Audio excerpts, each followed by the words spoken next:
Genç Bakış programından merhaba değerli izleyiciler. Yeni bir programla karşınızdayız. Bu hafta Ahmet'teyiz. Gündemimizde barış ve demokratik toplum süreci olacak.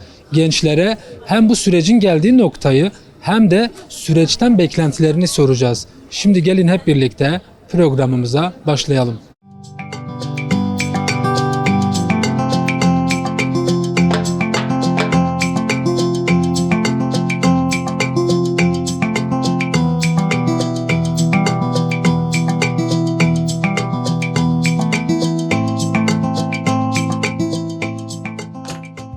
Türkiye'de yürütülen bir barış ve demokratik toplum süreci var. Siz sürecin geldiği noktayı nasıl değerlendirirsiniz? Ya mevcut durumda süreç tıkanmış durumda. İlk başta her zamanki gibi bir beklenti ve barış huzur ortamı olacak diye bir şeyle yola çıkıldı. Ama mevcut durumda sanki bir oyalama siyasetine dönüştü gibi durum. Süreç tamamen tıkanmış. Ve hatta eskiye dönüş anlamında bir taleplerin olduğu görülüyor mevcut siyaset şeyinde. Ya tekrar Kürtler oyalandı. Sizce neler yapılmalı? Hangi adımların atılması lazım? Ya Kürtlerin özgürlük talebi var. Her anlamda kendisini özgürce ifade edebileceği, kültürünü, eğitimini, ana dildeki haklarını talep ettiği durum var. Bunların karşılanması gerekiyor. Mevcut durumdaki şeyin tabii ki adalet şeyi de en önemli taleplerden biri. En son geçtiğimiz günlerde mecliste bir komisyon kurulmuştu. Bu komisyon bir rapor hazırladı. Bu yasal düzenlemeler için. Bu rapor aslında çokça da eleştirildi. Siz bunu nasıl değerlendiriyorsunuz? Ben maalesef raporu okumadım ama Çok eksik kaldığı yönünde eleştirilere neden oldu. Bunu nasıl görüyorsunuz? yani mevcut durumda raporu okumadığım için neyin eksik neyin fazla olduğunu bilmiyorum ama bu raporda Kürtlerin talepleri dinlenmişse ve Kürtler kendi taleplerini özgürce, güzelce ifade eder diye düşünüyorum. Kürtlerin ulusal birliğini böylesi bir süreçte nasıl görüyorsunuz? Ya birlik olması gerekiyor her türlü ama Kürtler her yerde dağılmış bir durumda olduğu için biraz metropollerde, İstanbul'da, Avrupa'da her yerde biraz birliği özellikle kendi coğrafyasında çok kıymetli ve çok önemli olduğunu düşünüyorum. Ayırt etmeksizin aşirettir ya da onlar bunlar şeklinde değil de her anlamda Bütünen kenetlenmeleri lazım. kesinlikle kenetlenmesi gerekiyor diye düşünüyorum. Peki Orta Doğu'da şu an Türkiye'de aslında bu süreç savaşın gölgesinde yürütülüyor. İşte yanı başımızda İran, Amerika, İsrail örneği var. Böylesi bir ortamda bu süreç nasıl bir anlam taşıyor? Ya Türkiye'deki süreç aslında biraz bu savaşın korkusuyla başladığını görüyoruz. Devlet Bahçeli de bu anlamda işte bakın bizi şimdi anladığınız gibi bir açıklama yaptı. Ve Kürtlerin her zaman savaş bitsin ondan sonra haklarınızı veririz noktasında bir oyalama şeyine geçiliyor tekrar. Ya bunların Kürtlerin özgürlük ve adalet talepleri tamamen savaşlardan ve süreçlerden bağımsız verilmesi gereken haklar olarak değerlendirmek gerekiyor. Savaş biter ama yeni sıkıntılar, yeni problemler yine yaşanmaya devam eder. O yüzden savaşlardan bağımsız bir şekilde çözülmesi gereken durumlar olarak düşünüyorum.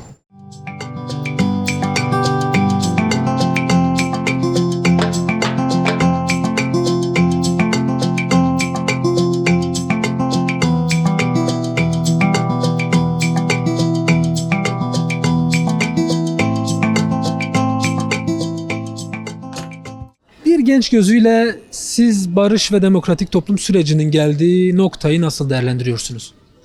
Abi bence barış ve demokratik toplum olarak abi Türkiye bunun için geride kalmış abi bana göre. Çünkü abi Türkiye içinde Kürt ve Türklerin arasında siyasileşme şu anda hiç öngörüde gözükmüyor abi. Türkler ve Kürtlerin arasında abi kaç yıldan beri belki ırkçılık ayrım ve sosyalleşme olmadığından dolayı abi bu şeyde geride kalmışlar abi. Sana nasıl söyleyeyim abi? Abi Kürtler mesela Kürtlerin siyasi önderleri abi bence hapisten çıkmalı ve siyasi olarak abi bir yerlere gelmeliler. Milletvekili ve Cumhurbaşkanlığı adaylarında bulunmalı abi bence.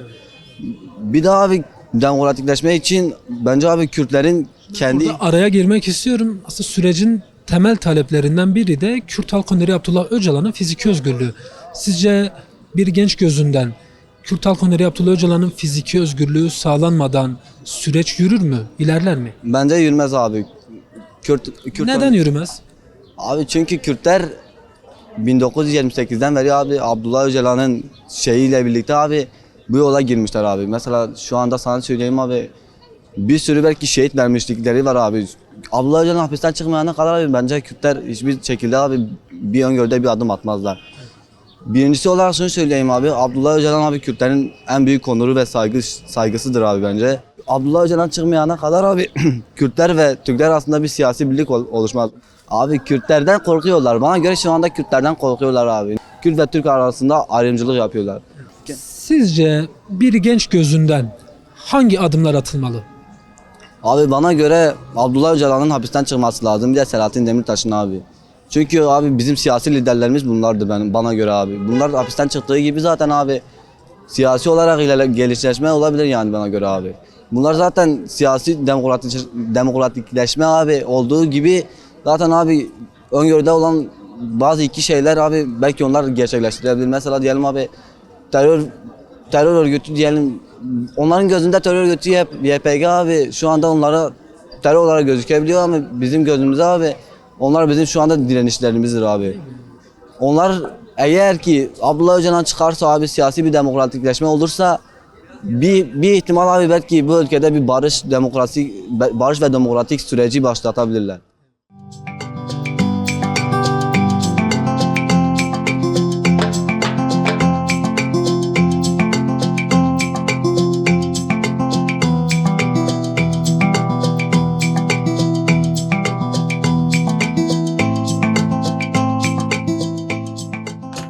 Bir genç gözüyle bir yürütülen barış ve demokratik toplum süreci var. Siz sürecin geldiği noktayı nasıl değerlendirirsiniz? Şu barış süreci için diyorum ki yani Orta Doğu yanıp tutuşurken bu barışın olması şart oldu artık. Yani Kürtlerin, Türklerin, Lazların, Arapların, Türkiye kapsamında bütün halkların birleşmesi lazım. Orta Doğu şu haldeyken bence en erken nasıl oluyorsa devam etmesi lazım ve bu barış olması lazım. Şimdi yanı başımızda komşu ülkeleri görüyoruz.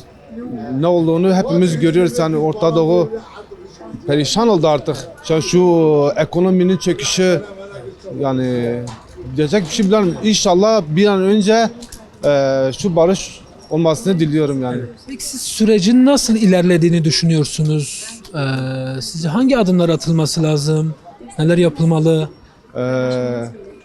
Partilerin birleşmesi lazım aslında. Partilerin bir an önce şu barış için bir an önce en hızlı şekilde adım atmaları lazım yani. Herkesin elini taşın altına koyması lazım. Evet, aynen öyle düşünüyorum. İnşallah da olur, bir an önce biter. 100 yıla aşkındır şu kan dökülüyor, yeter artık bitsin. Biz de umut ediyoruz, inşallah bitsin artık. Öyle abi, daha ne diyeyim. Şimdi siz de belirttiniz, yanı başımızda İran, Amerika, İsrail savaşı var. Böylesi bir ortamda bu süreç nasıl bir anlam taşıyor? Barış nasıl bir anlam taşıyor? Barış şu şekilde, Kürtlerin hakkı verilmeli, Zazaysa Zazaların hakkı verilmeli, öbür etnikler de hepsinin hakkı verilmeli. Sadece Kürtler için demiyorum. Daha bütünlüklü olması gerektiğini öyle düşünüyorum. düşünüyorum. Böyle olunca hepimiz Allah'ın izniyle birleşiriz yani. Valla öyle olmazsa yani başımızda İsrail var, İran var, Irak var. Hepimiz karışırız. Yani Türkiye komple karışır aslında. Türkiye'ye mi yansır savaş? Ya yansır tabii.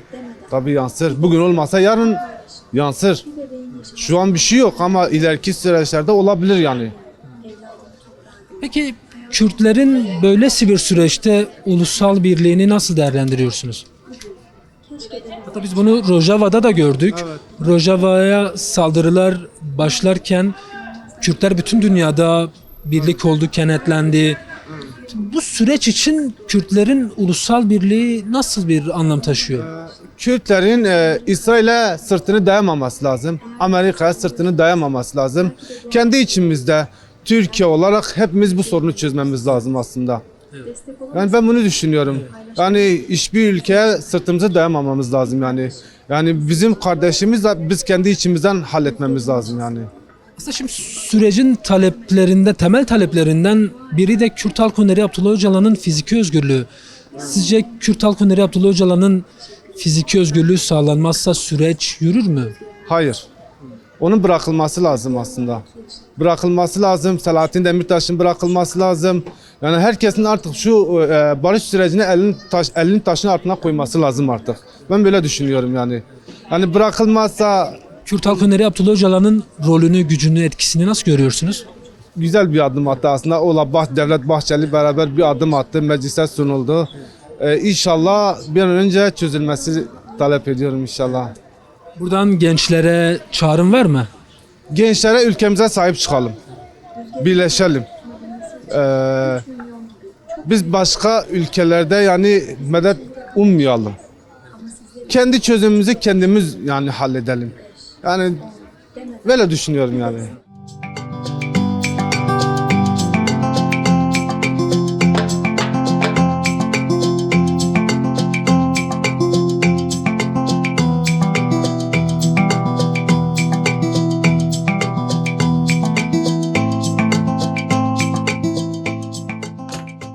Yürütülen bir barış ve demokratik toplum süreci var. Sizce bu süreç nasıl bir aşama kat etti? Yani bu süreç zaman zarfında bence pek bir kat edilen, bir sarf edilen bir şey yok. 10 yıl sene önce nasılsa şu anda da aynı. Tek gerçek şey sosyal medyanın birazcık ilerlemesiyle bizlerin, insanların, biz Kürtleri, efendime söyleyeyim Lazları, Çerkezleri daha çok görmesiyle, daha çok konuşulmasıyla bir şey kat edildi sanılıyor. Ama bir şey kat edilmedi. Hala her şey bence aynı. Dilde özgürlük ise bence eyalet sistemine geçirerek herkes eşit bir şekilde her şehir, her ülke, her bölge eşit istediği dili, istediği şekilde konuşabildiği bir şekilde olursa bence bir sıkıntı kalmayacak ama Türkiye'de maalesef o düşündüğümüz ve kitap okuyan insanların düşündüğü, özgür düşünen insanların düşündüğü hiçbir şey olacağını ben düşünmüyorum şahsen. Sürecin aslında taleplerinden biri de Kürt Halk Öneri Abdullah Öcalan'ın fiziki özgürlüğü. Sizce Kürt Halk Öneri Abdullah Öcalan'ın fiziki özgürlüğü sağlanmazsa süreç ilerler mi? Süreç burada ilerler ama batıda ilerlemez. Bir genç gözüyle siz barış ve demokratik toplum sürecinin geldiği noktayı nasıl değerlendirirsiniz? Yani bu barış bizim zaten yıllardan beri istediğimiz bir barış. Zamanında Kürtlere yapılanı biliyorsunuz. Gerek hükümet olsun, gerek Türk halkı olsun ya da başka şeyler. Yani diyeceğim şey bu. Biz aynı topraklarda yaşıyoruz. Türk Kürt'e muhtaçtır. Kürt de Türkiye aynı zamanda muhtaçtır. Yani bunların ayrılması söz konusu olamaz bence. Bence olumlu bir yaklaşım, yani güzel. Atılması gereken adımlar ne? Abi bence atılması gereken adımlar, Kürtler için söylüyorum bunu. Her zaman da Kürt diyorum. Yani ben de Kürt olduğum için. Abi okullarda Kürtçe ders verilebilir. Sonuç olarak Kürtçe sadece bu tarafta kabul görmeyen bir dil. Yani diğer dünya ülkelerinin hemen hepsi Kürtçeyi bir dil olarak kabul ediyor. Hani buradakiler de doğma büyüme Kürttürler. Yani evlerinde Kürtçe konuşuyor, gerekse toplumda falan. Kürtçe ders görmek en doğal hakları. Ayrıca mesela önceki savaşlarda, savaş biliyorsun ekonomiyle doğru orantılı abi. Paraleldir. Şimdi savaş durdu, barış sağlandı, fes kararı da verildi. O savaşın ayrılan bütçenin halka sunulmasını istiyoruz. Öyle. Zaten bizim şeyimiz de o yönde, barış yönünde. Barış sağlanırsa bu toplumda, Türkiye'de çok güzel bir huzur sağlanır. Ekonomik olarak da, toplumsal olarak da her konuda abi barış sağlanır, refah sağlanır.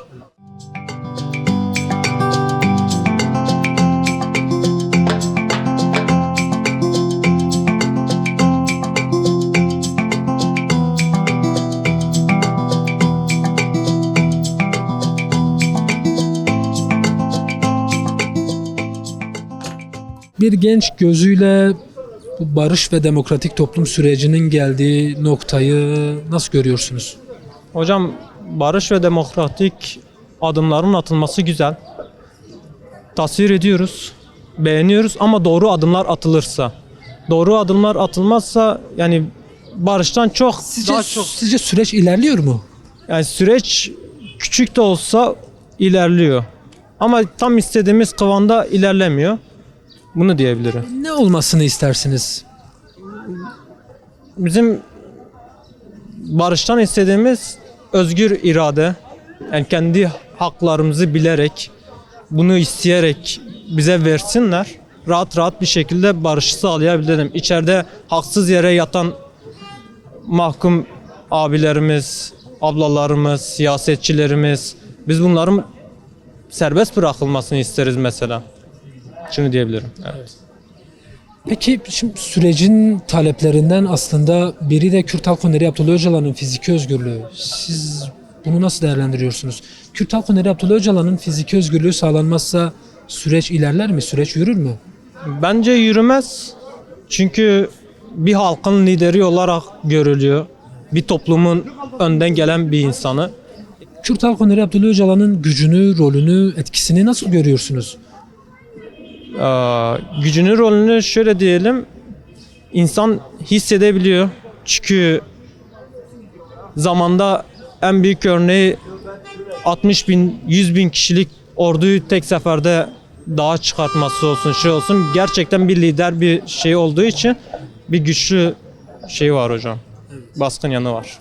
Peki Kürtlerin ulusal birliğini nasıl değerlendirirsiniz? Şimdi Orta Doğu'da savaşın gölgesinde bir süreç yürütülüyor. Şimdi biz bunu daha önce Rojava sürecinde de gördük. Kürtler bütün dünyada birlik oldu, kenetlendi. Bunu nasıl görüyorsunuz, nasıl değerlendiriyorsunuz? Böylesi bir süreçte Kürtlerin ulusal birliğinin önemi nedir? Hocam Kürtlerin ulusal birliği şöyle söyleyeyim. Bizim bu süreçten faydalanmamız lazım. Faydalanamazsak eğer Türk hükümeti diye bir şey olmayacak. Bölünecek. Şimdi bunu söylüyorum, çok büyük bir cümle olabilir ama gerçekten bu böyle. Çünkü Türkiye'nin yarısı 81 milyonsa 40 milyonu Kürt vatandaşı olduğu için Kürt desteğini alman lazım. 40 milyonla bir savaşa girip de kazanamazsın. Bir gün yanı başımızda İsrail, İran, Amerika savaşı varken, hele ki Amerikan zaten tek istediği şeyin, yüzyıllardır istediği şeyin Türkiye'nin bölünmesi olduğu için bunun tek bir şekilde kenetlenmesi lazım. Bu yüzden uygun adımlarla birleşilmesi lazım. Buradan gençlere bir çağrım var mı? Kendinizi bilin. İradenize sahip çıkın.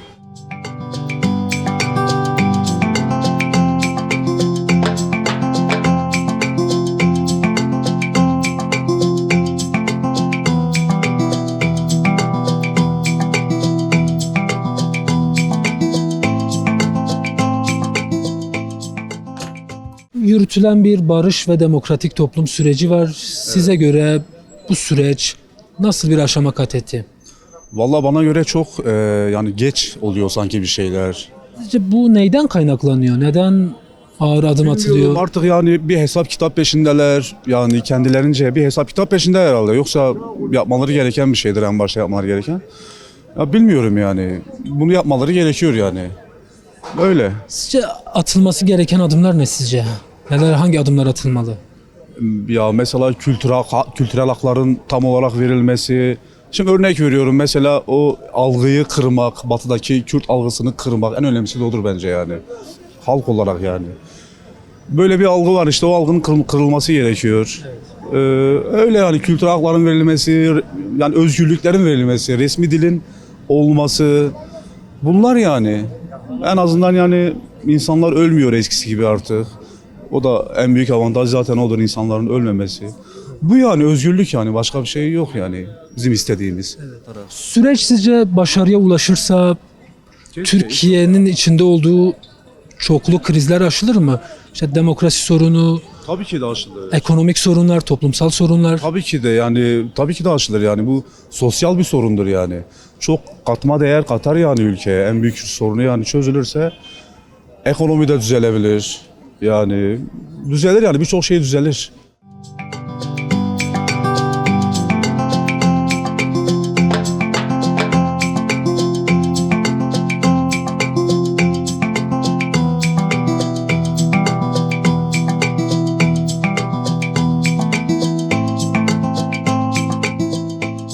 Yürütülen bir barış ve demokratik toplum süreci var. Bir genç gözüyle size göre süreç nasıl bir aşama kat etti?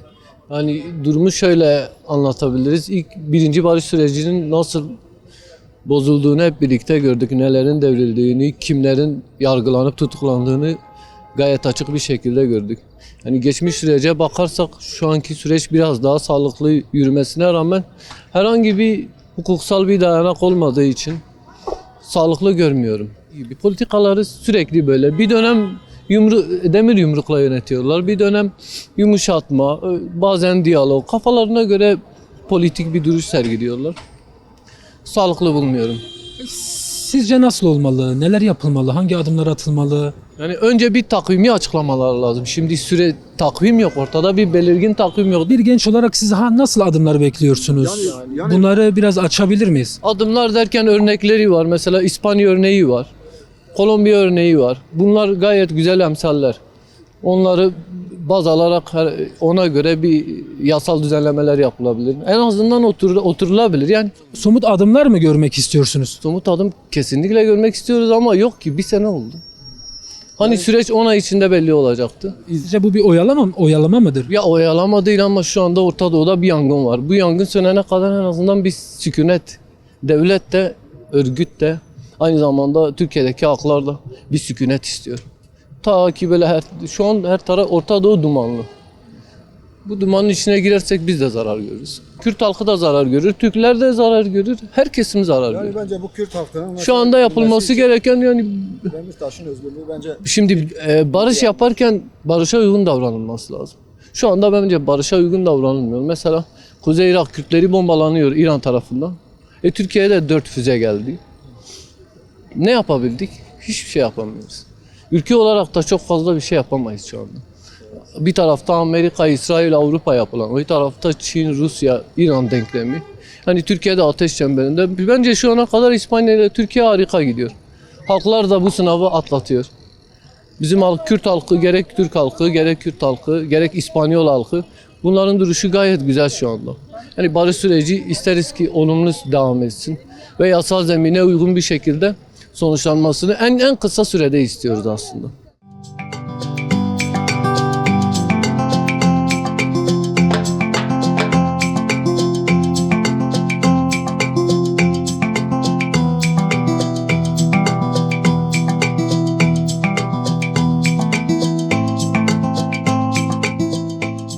Genç Bakış programımızın sonuna geldik. Mikrofon uzattığımız gençler sürecin ilerleyebilmesi için Kürt Halk Önderi Abdullah Öcalan'ın bir an önce fiziki özgürlüğüne kavuşması gerektiğini belirttiler. Ve yine bir an önce yasal düzenlemelerin yapılması gerektiğini söylediler. Haftaya aynı gün ve aynı saatte görüşmek dileğiyle hoşça kalın.